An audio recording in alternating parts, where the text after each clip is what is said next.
The Starr and D'Amico Show is brought to you by cheapesttshirts.ca. If you're looking for quality gear without overpaying, shop cheapesttshirts.ca. Huge selection for men, women, and kids. Tees, hoodies, headwear, bags, and more. Proud Montreal business. Order today, ship today, delivery tomorrow. That's cheapesttshirts.ca. Local, fast, and affordable. Brought to you by instacustoms.com. Do you need custom gear from a local Montreal business? Instacustoms.com has you covered. Custom shirts, hoodies, hats, and more made your way. Fast turnaround, great quality, and proudly Montreal-based. Check out instacustoms.com. Brought to you by Cabletel. For trusted alarm systems in Quebec and Eastern Ontario, choose Cabletel. Over 20 years of expert installation and top-tier protection for homes and businesses. Check out Cabletel.com. Email them info@Cabletel.com. It's Cabletel. Peace of mind you can count on. Brought to you by Morella's Steakhouse. Looking for an unforgettable night out? Morella's Steakhouse on Highway 132. It's just 15 minutes from Montreal, serving up premium cuts and bold flavors, and no tax on your bill. Book your table tonight at morellassteakhouse.ca. Taste excellence tonight. Brought to you by Little Bear. Give your pet the best with Little Bear Pet Supply. It's a proudly family-owned business here in Montreal for over 30 years. Chuck, Evie, and their all-star staff have you taken care of with all the top brands at the best prices, and they really care for your pets. Shop online at littlebearonline.com or visit them on St. Catherine across from Westmount Square. It's Little Bear Pet Supply. Brought to you by McLean's Pub. Head over to McLean's Pub, 1210 Peel Street in the heart of downtown Montreal. Great food, cold drinks, and big games on all the screens. McLean's Pub, good times and great company. There's Marco D'Amico. I'm Shaun Starr. Thanks so much for being back with us. You can like and subscribe as we continue to grow our community. Don't forget our audio podcast platform, wherever you get your audio podcasts, if that's your thing. But of course, here on the daily on youtube.com. Let's dive into the Montreal Canadiens prospect pool with the man, Marco D'Amico with RG Media. Let's start with Logan Sawyer. I mean, this kid, we're going to talk about the size as he continues to grow. But I want to ask you this question off the hop. When the Canadiens drafted him in the third round, now that he's with Providence, who do you think they drafted? What was their vision for this guy when they called his name? Well, there's something to keep into consideration, right? Nick Bobrov actually alluded to this, but in my conversations with Logan Sawyer, this is a guy that played his entire, I would say, like minor hockey against Michael Hage in the greater GTA region of Toronto. So they've had a good look at him. They know exactly what he was about. At the time of the draft, he was playing, I believe, at the BCHL at that point for the Brooks Bandits. Because back then there was no, you couldn't go from the CHL to the NCAA. That rule changed the year after. And so they saw, I don't know if you all remember this, but it's something that Jeff Gordon's always said. Don't fall in love with character guys or bottom six talent unless they have the the processing and skill to at least be a top end player in lower leagues. And I think that's exactly what they were looking for in Logan Sawyer, a guy that excels in the details, has a significant amount of room to grow, and we'll get to that in a second. Yeah. And I think, he was drafted as a center, now mostly playing right wing as a left shot. I think slowly but surely you're starting to see a prospect that you can start talking about in a realistic way as being a guy that could potentially line up on a bottom six in the Canadiens' future, that can play that power forward element and that has the processing speed and has the motor and has that attitude that the Canadiens want when they're going to start filling out their roster in a more competitive way. Marco D'Amico had a chance to catch up with Canadiens prospect Logan Sawyer, who's now playing for Providence College. And through 29 games, he's on 24 points with 12 goals. But when you look at his Hockey DB page, listed at 6'1", 174, that's not the reality today, is it, Marco? No, he's actually pushing 6'3" and about 197 to 200 pounds as of right now. Oh, boy. Yeah. Basically, when he said that, I don't know if we have an audience old enough to remember The Mask, but my eyes came out of my sockets when he said that. I was like, wait a second. What are you eating? Yeah. Did you order the whole cow? Like, yeah. but no, he explained that he worked hard this summer to really kind of build up his body, and it explains a lot of why he's able to play his game right now in Providence. He leads Providence in goal scoring and scoring. He's tied with 10th overall pick Roger McQueen, who's only about 6 months older than him, Mhm. who went 10th overall in 2025. And really, between those two and John Mustard, who was also a mid round pick for the Chicago Blackhawks, that is the nucleus of Providence right now. And I think what's really interesting is how he's been able to improve. So, one of the things is obviously the size. He plays a more physical game. He had a really nice assist on a Roger McQueen goal this past weekend where he was battling against the boards, won the puck, flipped it backwards to Roger McQueen, who was right in front of the net, and he just did his thing and scored a goal. Beauty assist. And that kind of board battle efficiency, one-on-one efficiency, a lot of it has to do with, good stick handling, high hockey IQ, but part of it now has to do with the increase in size that he's gotten over the last year. And I think if you're the Montreal Canadiens, that's really interesting because he's showing elements that would, translate to the game of a power forward at the pro level. And whenever you say bottom six power forward, people start getting excited because he has the elements of being a skilled bottom six power forward. And one of the elements I feel like he's got to add to really get there is speed. But when you pack on 25 pounds in about 18 months, it's kind of understood. You've mentioned bottom six forward a couple of times as we talk about Habs prospect Logan Sawyer. It's all about ceilings, though, right? Mhm. And it is a third line kind of role for him if and when he ever gets to the National Hockey League, when he's done with college and he moves through the ranks. That let's dive into that for a second. I mean, the Mhm. ceiling for this young man. Well, I see a gritty winger capable of being played, even strength, has the skill to be on a second power play wave as well. I really like his north south game. I think going to Providence, like we talked about, 24 points in 29 games, you're not going to look at that and be like, whoa, that's really nice.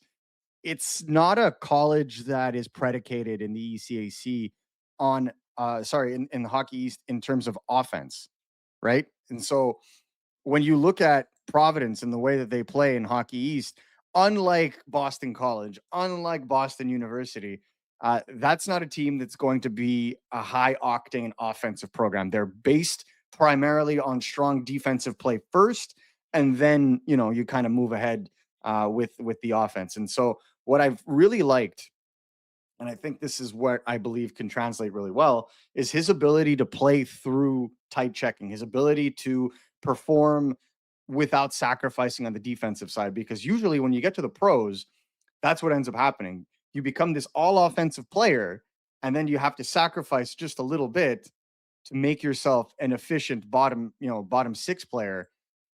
And so a little bit of the offense goes away.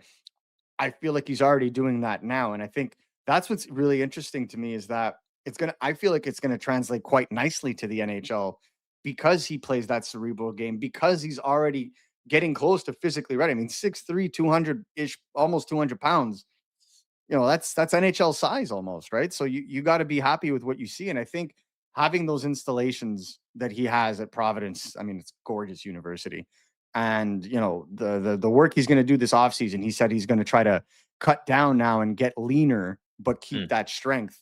That's going to make for a very dangerous player. And if he can improve his skating, which is going to be the thing he works on this summer, that'll be a very dangerous forward for the Laval Rocket in a very foreseeable future. And then at that point, you see what he can do at the NHL level. But you put him, for example, next to a Tyler Thorpe, who was Oh, drafted in the same draft, right? They were both drafted in 2024.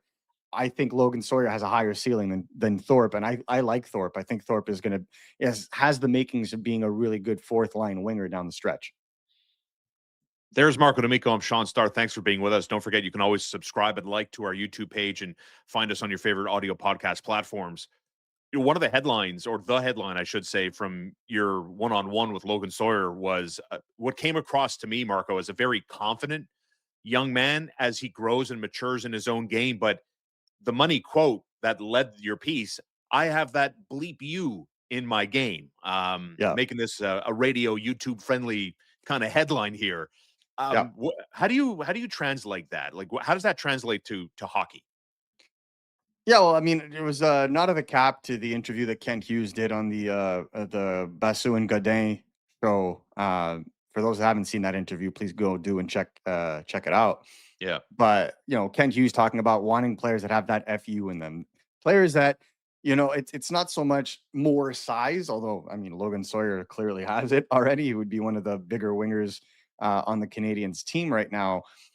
But I think it's the competitiveness, it's the style of play, it's how you go about every single shift. And I think that's the thing is in Providence, Coach Lehman, it demands that as well. Like they want all of their players to be like get all gas, no breaks, consistent effort, constantly moving your feet. Like these are pro level habits that a lot of players only learn when they get to the American Hockey League. But with a guy like Sawyer, he's learning them right now. And I think when you talk about that FU element, like he was a skill guy and he's kind of morphed his game into including that physicality, including that competitiveness where he is just consistently on you and relentless. And I feel like that's Mm. the kind of mentality that you want from bottom six players is that yes, they're going to have the skill, but you're also going to want them to be able to bring that jam. And I think he coalesces those two things quite well.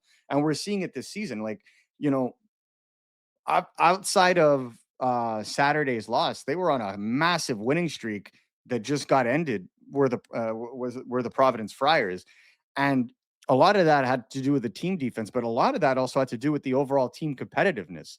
They don't have a multitude of first round picks. They have a 10th overall pick that's kind of playing a first healthy season in a while, but other than that, they don't. It's not like Boston College or Boston University where you have the Cole Isermans and the Cole Hudsons and the James Hagens and the Dean Letourneaus. You don't have that.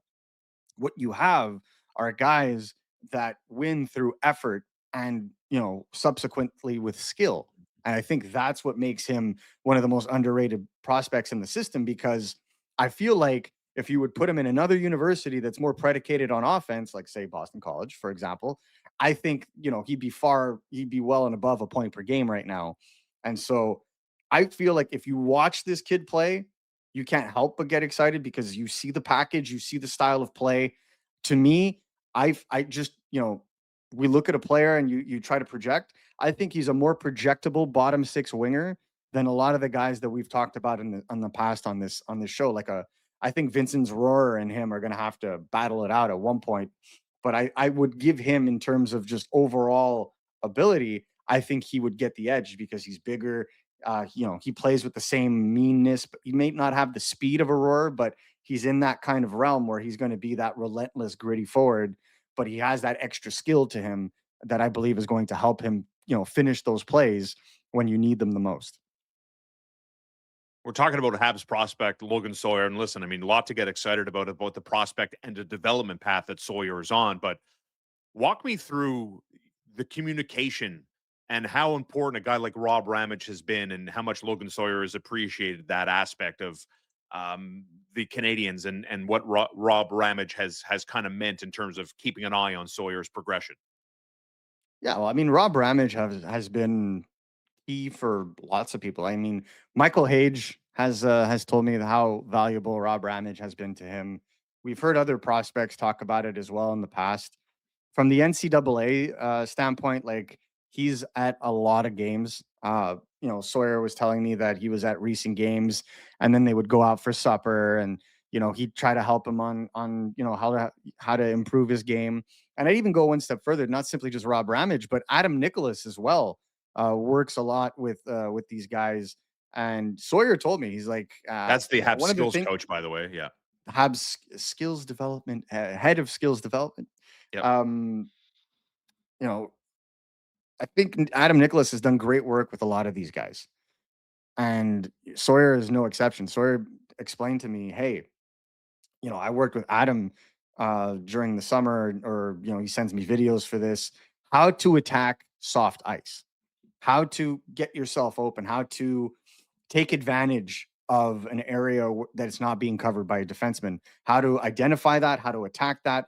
Hmm. And I don't think it's by chance that, in significantly less games, Sawyer has doubled his goal count from last year. He went from 6 to 12 so far. He is the leading goal scorer, tied, I believe, with John Mustard on the team. And it's not by chance. Yes, he's greatly improved his shot. We talked about that as well. His grip strength, his arm strength, his body strength has definitely helped with that. Playing on his off wing allows him to be more of a dual threat of passing and shooting. But it's definitely his ability to find that open ice and be available because he's got a really good shot as well. Good one timer, and a guy that, if he's able to attack open ice with speed, it's very hard to contain him. And I think that's what's going to make him kind of a bowling ball in the offensive zone at the pro level. Is what I think is going to be really enjoyable to watch. I love that. The bowling ball. I'm all here Well, for that's that. it's kind of like he's not going to be a wrecking ball because I don't think No, he's going to be the guy that's going to be out there giving the massive hits. But I feel like bowling ball, where he's going to be able to bounce off guys to create position, and then the skills will take over. I feel like that's the combination. Is that now that he's kind of growing into his body, you see the vision that the Canadians had for him.